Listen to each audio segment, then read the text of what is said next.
Hello friends, આજે હું તમારી સાથે એક સાવ અલગ ચટણીની રેસિપી શેર કરું છું, જે એકદમ ચટપટી, ખાટી મીઠી અને જોતાં જ મોઢામાં પાણી આવી જાય એવી સુપર ટેસ્ટી બને છે. બનાવવાની રીત તો સાવ સરળ છે, તો ચાલો રીત જોઈ લઈએ. અહીં સફરજનની ચટણી બનાવવા માટે આપણે એક 200 ગ્રામ જેટલા વજનનું સફરજન લઈશું. તમારે જેટલી ચટણી બનાવવી હોય એ પ્રમાણમાં તમારે અહીંયા સફરજન લેવાના છે. હવે આપણે થોડું પાણી લઈ સફરજનને સરસ રીતે ધોઈ લઈએ, જેથી સફરજનની ઉપર જે કાંઈ અશુદ્ધિ હોય, મેલ માટી, કચરો હોય એ બધો જ નીકળી જાય.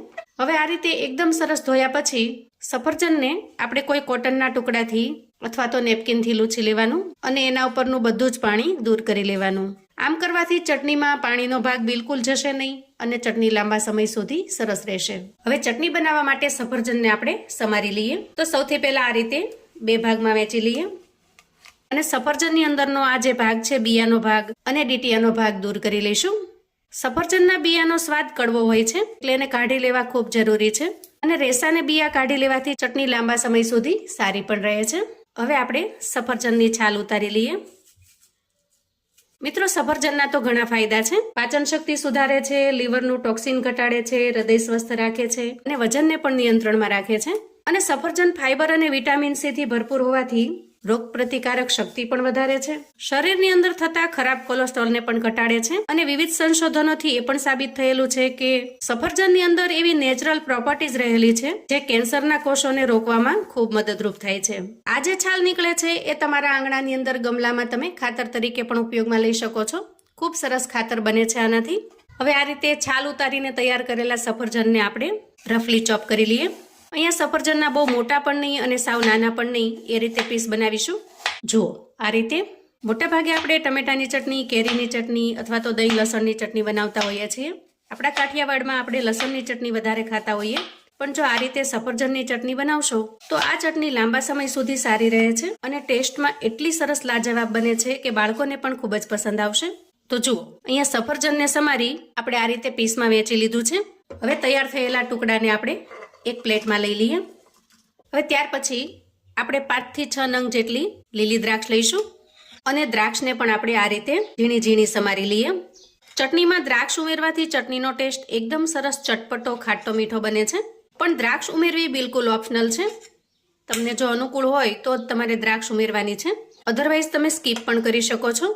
હવે જો દ્રાક્ષ ન ઉમેરવી હોય તો ચટણીને એકદમ સરસ ખાટો, મીઠો, ચટપટો ટેસ્ટ આપવા માટે ચટણી તૈયાર થઈ જાય અને ગેસ બંધ કર્યા પછી એમાં તમારે અડધા લીંબુનો રસ ઉમેરી દેવાનો. એનાથી પણ ચટણીનો ટેસ્ટ એકદમ સરસ ખાટો, મીઠો, ચટપટો બનીને તૈયાર થશે. જે રીતે આપણે સફરજનને સમાર્યું છે એ જ રીતે દ્રાક્ષને પણ સમારીને તૈયાર કરી લીધી છે. ત્યાર પછી આપણે ગેસ ઓન કરીશું અને ગેસ ઉપર એક પેન મૂકીશું. અહીંયા પેન થોડું ગરમ થાય એટલે નાના 2 ચમચા જેટલું આપણે તેલ ઉમેરીશું. હવે તેલ થોડું ગરમ થાય એટલે 1 ચમચી જેટલું જીરું ઉમેરી દઈએ અને 1 ચમચી જેટલી વરિયાળી ઉમેરી દઈએ. બંને વસ્તુને સરસ રીતે તેલની અંદર સાંતળી લઈએ. થોડી અમથી ચપટી જેટલી હિંગ ઉમેરીશું, જેનાથી ચટણીનો સ્વાદ એકદમ સરસ બનશે. હવે જુઓ, અહીંયા જીરું સરસ રીતે ફ્રાય થઈ ગયું છે. એ સમયે આપણે તૈયાર કરેલા સફરજનને ઉમેરી દઈએ અને સાથે સાથે દ્રાક્ષને પણ ઉમેરી દઈશું અને તેલની અંદર આ બંને વસ્તુને સરસ રીતે સાંતળી લઈએ. હવે અંદાજે 1 મિનિટ સુધી ગેસની ધીમી ફ્લેમ રાખી આપણે સફરજનને સારી રીતે ચડવા દઈશું. તો ઢાંકણ ઢાંકી અંદાજે 1 થી 1.5 મિનિટ સુધી સરસ રીતે થવા દઈએ. હવે અંદાજે 1 થી 1.5 મિનિટ પછી આપણે ચેક કરીશું. અહીંયા સફરજન ધીરે ધીરે ગળવા લાગ્યા છે અને આ રીતે સ્પેચ્યુલાની મદદથી મેશ કરશું તો સરસ રીતે મેશ પણ થવા લાગ્યા છે. આ સમયે આપણે સફરજનની અંદર ચટણી માટેના સૂકા મસાલા કરી લઈએ. સૌથી પહેલા ઉમેરીશું સ્વાદ પ્રમાણે મીઠું, થોડા લાલ મરચાં પણ ઉમેરીશું. એનાથી ચટણીનો કલર પણ સરસ લાગશે અને ટેસ્ટ પણ સરસ આવશે. અડધી ચમચી જેટલું લાલ મરચું પાવડર ઉમેરીશું અને થોડું ઉમેરીશું કાશ્મીરી લાલ મરચું, જેનાથી ચટણીનો કલર એકદમ સરસ લાલ બનીને તૈયાર થશે. ત્યાર પછી ઉમેરી દઈએ શેકેલા જીરાનો પાવડર, થોડો તીખાનો પાવડર ઉમેરીશું, અંદાજે 5 ચમચી જેટલો. અને હવે મસાલાને સરસ રીતે મિક્સ કરી લઈએ. આ રીતે શેકતા અંદાજે 2 થી 2.5 મિનિટનો સમય થયો છે અને ઓલમોસ્ટ બધા જ ટુકડા સરસ રીતે સોફ્ટ થઈ ગયા છે. તો સફરજન જ્યારે એકદમ સરસ સોફ્ટ થઈ જાય, મેશ થવા લાગે, એ સમયે આપણે મોટી 2 ચમચી જેટલી ખાંડ ઉમેરીશું અને એ જ રીતે મોટી 2 ચમચી જેટલો ગોળ પણ ઉમેરીશું અને હવે ચટણીમાં સરસ રીતે મિક્સ કરી લઈશું. હવે ગોળને ખાંડ ઉમેર્યા પછી અંદાજે 1 મિનિટ સુધી આપણે એને ગેસ પર રાખવાનું છે, જેથી ખાંડ ખૂબ સરસ રીતે ગળી જશે અને ગોળ પણ સરસ રીતે મિક્સ થઈ જશે. છેલ્લે 2 તજના ટુકડા ઉમેરીશું, એનાથી ચટણીનો ટેસ્ટ એકદમ સરસ લાગશે. અને હવે જુઓ, જે થોડા પણ સફરજનના પીસ રહ્યા છે એ પીસને પણ આપણે મેશરની મદદથી સરસ રીતે મેશ કરી લઈએ, જેથી ચટણીનું ટેક્સચર એકદમ સરસ સ્મૂથ બનીને તૈયાર થશે.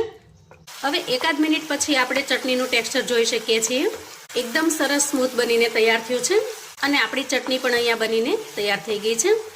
આ સમયે ગેસની ફ્લેમને આપણે બંધ કરીશું અને તૈયાર થયેલી ચટણીને થોડી વાર માટે ઠરવા દઈશું. સરસ રીતે ઠંડી થાય ત્યાર પછી આપણે એને સર્વ કરી લઈએ.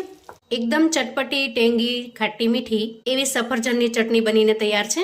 જો એક વખત તમે આ ચટણી બનાવીને તૈયાર કરશો તો બાકી બધી ચટણીના સ્વાદને ભૂલી જશો. એટલી સરસ ટેસ્ટી અને ટેંગી બને છે. ચટણીનો ટેસ્ટ એટલો સરસ લાજવાબ બને છે કે બાળકોને પણ આ ચટણી ખૂબ પસંદ આવશે. રોટલી સાથે, બ્રેડ સાથે કે ભાખરી સાથે પણ આ ચટણી ખાવાની મજા પડી જાય એવી સરસ ટેસ્ટી બને છે. બાળકોને લંચ બોક્સમાં તમે બ્રેડની સાથે સોસ કે જામની જગ્યાએ પણ આ ચટણી આપી શકો છો, કેમ કે બ્રેડ સાથે પણ આ ચટણીનો ટેસ્ટ એટલો જ સરસ લાજવાબ બને છે. તો મિત્રો, આવું અવનવું જાણવા માટે અને મને સપોર્ટ કરવા માટે ચેનલ પર જો તમે નવા છો તો પ્લીઝ ચેનલને સબસ્ક્રાઈબ કરો. વિડીયો ગમે તો લાઈક અને શેર કરો. તમારા સગા સંબંધી મિત્રોને પણ આપણી આજની એકદમ ટેસ્ટી એવી સફરજનની ચટણીની રેસિપી ચોક્કસથી મોકલી આપજો, જેથી એ લોકો પણ બનાવીને તૈયાર કરી શકે, એન્જોય કરી શકે અને એના પરિવારને પીરસી શકે. કોમેન્ટમાં મને ચોક્કસથી જણાવજો મિત્રો કે આજની આ એકદમ અલગ એવી સફરજનની ચટણીની રેસિપી તમને કેવી લાગી છે. ફરી મળીશું એક નવી રેસિપી સાથે. ત્યાં સુધી આવજો મિત્રો.